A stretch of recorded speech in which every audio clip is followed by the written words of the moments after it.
todos, sejam bem-vindos à palestra de hoje sobre segurança da informação e os reflexos nos escritórios e empresas. Antes de começar, eu gostaria de agradecer a tua presença e gostaria de agradecer a Pensar Contabilidade pela oportunidade. Meu nome é Felipe Simonato, sou militar de carreira do Exército Brasileiro e possuo uma especialização em segurança e defesa cibernética. Muito bem, então vamos direto ao ponto. Vamos iniciar conceituando o que é segurança da informação. A segurança de informação, ela visa preservar um conjunto de dados e informações, certo? A segurança da informação, ela tem um papel muito grande dentro das empresas, porque a segurança da informação, quando ela é bem aplicada, ela evita danos grandiosos. Vou citar um exemplo durante a pandemia de uma empresa que entrou para o comércio online.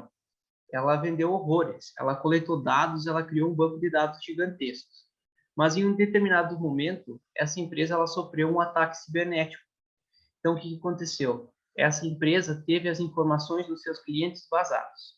Como consequência, os clientes entraram na justiça, através de vários amparos, através da Lei Geral de Proteção de Dados e outras leis que estão em vigor que garantam a proteção de dados dos usuários. Como consequência, a empresa sofreu sanções judiciais. O que aconteceu? A empresa, então, ela teve danos com a perda de venda, a perda de clientes, ela perdeu credibilidade, consequentemente, ela teve perdas de ganhos financeiros e veio à falência. Então, através disso, nós já podemos ver a importância da segurança da informação. Um outro exemplo muito bem claro é você aí que está no outro lado, imaginar que amanhã você chegasse na sua estação de trabalho, no seu ambiente de trabalho, abrisse o seu servidor, seja ele o seu celular ou o seu computador, e verificasse que as informações pertinentes do seu trabalho, sejam as suas ou de uma terceira pessoa, elas não estivessem mais lá. Você ia conseguir trabalhar? Você com certeza teria problemas e a dor de cabeça seria enorme. Então, para nós iniciar falando sobre segurança da informação, nós temos que ter em mente 3 pilares que amparam a segurança da informação. O primeiro dele é os princípios básicos, o segundo pilar é as ameaças e o terceiro pilar é a proteção. Então, agora nós vamos estar iniciando falando sobre os princípios básicos da segurança da informação. Então, o princípio básico que nós temos dentro da segurança da informação é o princípio da disponibilidade, o princípio da integridade, o princípio da confidencialidade e o princípio da autenticidade. Vamos ver o que cada um significa. O princípio da disponibilidade, ele é aquele que garante que a informação fique disponível sempre que o usuário precisar, sempre que foi autorizado e que queira acessá-lo. Tanto o hardware quanto o software, eles devem estar num perfeito funcionamento para garantir a disponibilidade da informação. Digamos, então, um exemplo claro são as lojas online. Elas trabalham 24 horas. Então, o princípio da disponibilidade é importantíssimo para garantir que o usuário tenha acesso ao site e possa realizar a compra dos produtos da loja, certo? O próximo princípio é o princípio da integridade. O princípio da integridade, ele assegura que a informação não sofra alteração. Lembrando que há alterações que não são autorizadas. Ela garante a entrega, o recebimento e o armazenamento do conteúdo completo, sem perder ou alterar qualquer dado, certo? Esse é o princípio da integridade. O próximo princípio é o princípio da confidencialidade. Esse princípio, ele garante o sigilo da informação. Ele impede que essa informação seja acessada por pessoas não autorizadas. Um princípio muito importante. E o princípio da autenticidade, por último, e nem menos importante, é aquele princípio que garante que o autor da informação é realmente quem ele diz que é. Como consequência disso, ele garante também o não repúdio, ou seja, ele garante que quem criou a informação não poderá negar a autoria dela. Então, esses 4 princípios, dentro da segurança da informação, eles garantem que o funcionamento da segurança da informação dentro de uma empresa seja completo. No momento que uma empresa, um usuário, atinge esses 4 princípios, ele consegue garantir a segurança da informação e um trabalho 100% confiável. Partindo dos princípios da segurança da informação, agora nós vamos entender quais são as ameaças que podem surgir no ambiente digital. Vamos lá, então. Vimos os princípios básicos, vamos partir, então, para as ameaças. Aqui tem um gráfico que dá para perceber as principais ameaças. As ameaças gerais, então, que são os hackers, os crackers, os spams, as vulnerabilidades, os golpes cibernéticos, os golpes com cookies, a engenharia social, os malwares principais aqui que eu coloquei, o worm, o ransomware, o rootkit, o bot, o vírus, os spywares, os keylogger, o screenlogger, os adware, os backdoor. Então, agora nós vamos ver os principais aqui mais detalhados. Então, eu botei aqui os golpes, as ameaças envolvendo farming e phishing, tá? As características comuns, tanto do farming quanto a phishing são: eles visam furtar dados do usuário, eles imitam instituições conhecidas para ganharem credibilidade e eles usam páginas da web falsas por meio das quais os dados do usuário são enviados, certo? Então, vamos lá ver o que é o hacker. O que é um hacker? O hacker é um agente que usa suas habilidades cibernéticas para exibir seu potencial. Eles comumente são programadores, que são muito habilidosos, têm um conhecimento da área de TI enorme, têm um alto nível de introversão social. E o que motiva um hacker? São a curiosidade, manifestações ativistas, exibicionismos, enfim, eles variam. E nós temos, então, a figura do cracker, que é um indivíduo que possui as mesmas habilidades cibernéticas dos hackers, porém, eles têm ações e motivações bem diferentes. As ações, as motivações, elas têm por objetivo os crimes, fraudes, furtos e vandalismos, certo? Que é uma vulnerabilidade. As vulnerabilidades, dentro das ameaças, elas são falhas de configuração e funcionamento do sistema que abrem brechas para ataques. Os exemplos mais comuns de vulnerabilidade é o antivírus desinstalado ou desatualizado, um firewall desativado, um software pirata, uma ausência de um backup e a ausência de uma rotina de troca de senhas, ambientes que os servidores estão que não são seguros. Enfim, as vulnerabilidades são imensas. Tem estudos que dizem que os maiores problemas que envolvem a tecnologia, elas partem de falhas humanas. Tá ok? Outra ameaça é o spam. O que é um spam? São aquelas mensagens eletrônicas que nós recebemos nos nossos e-mails, não solicitada, e elas são enviadas em massa, tá?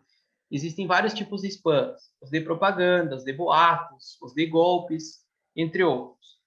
O mais perigoso é os de golpe, pois eles são espalhados em grande massa, tentando pegar o máximo de vítimas possíveis, ok?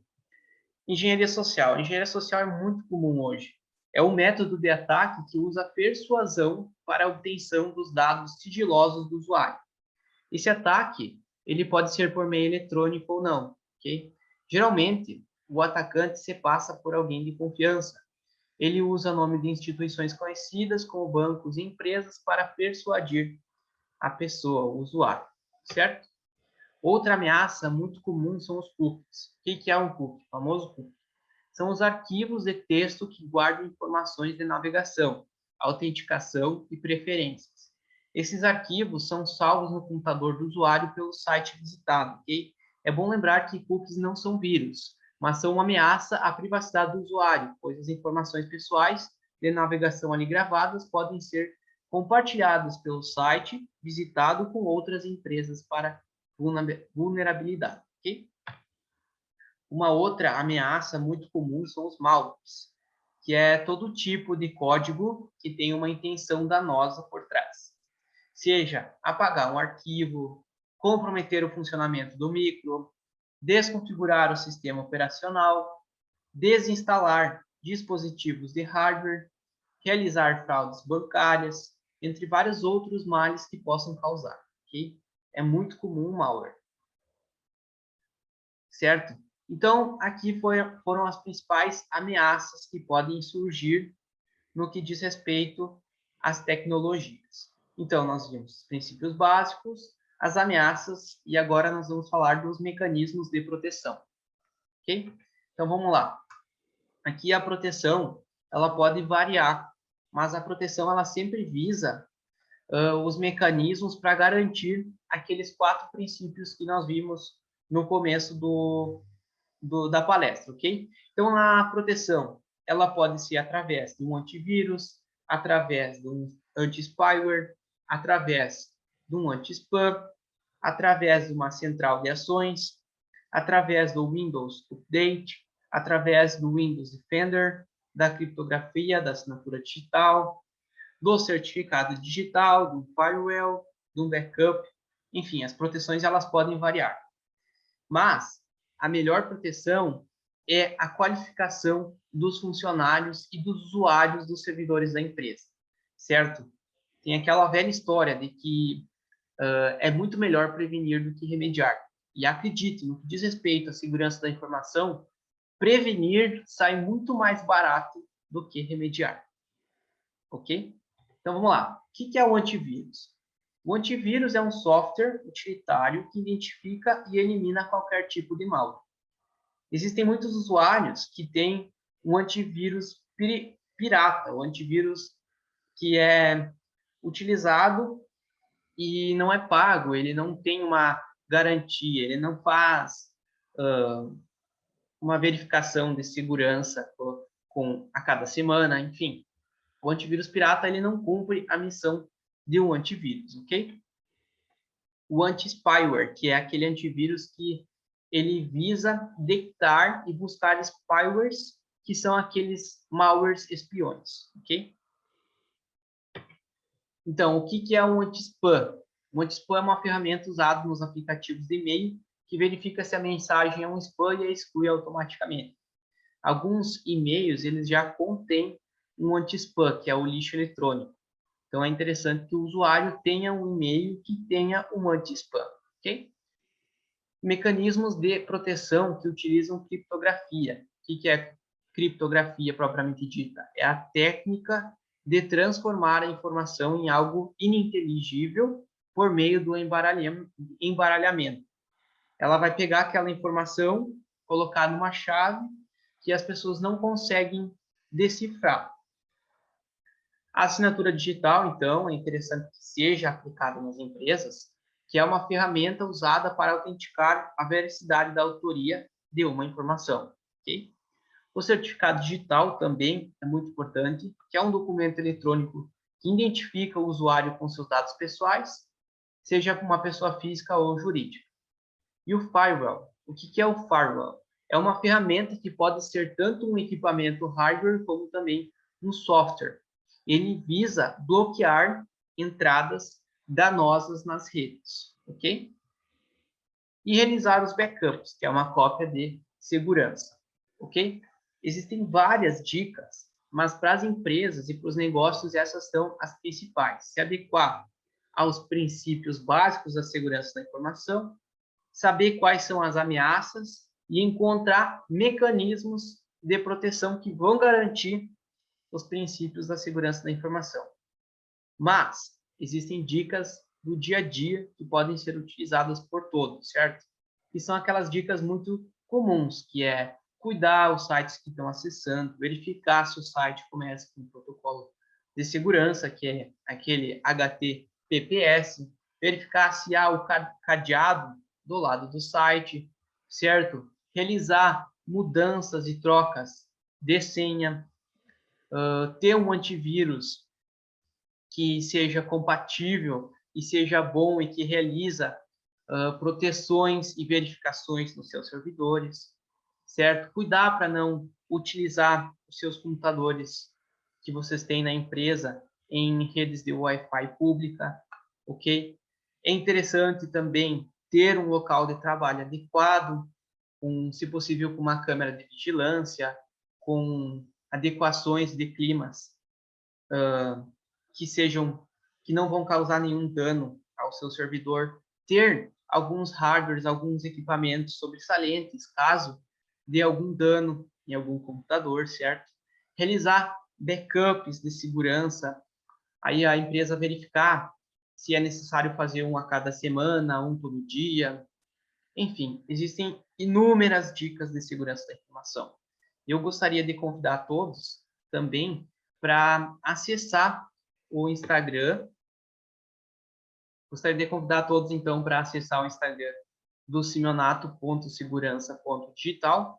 Lá tem inúmeras dicas de segurança da informação, dicas simples que podem ser aplicáveis e acredito que vai ser de interesse de todos, ok? Muito obrigado a todos os participantes. Foi um imenso prazer estar aqui com vocês hoje e obrigado ao Pensar Contabilidade também.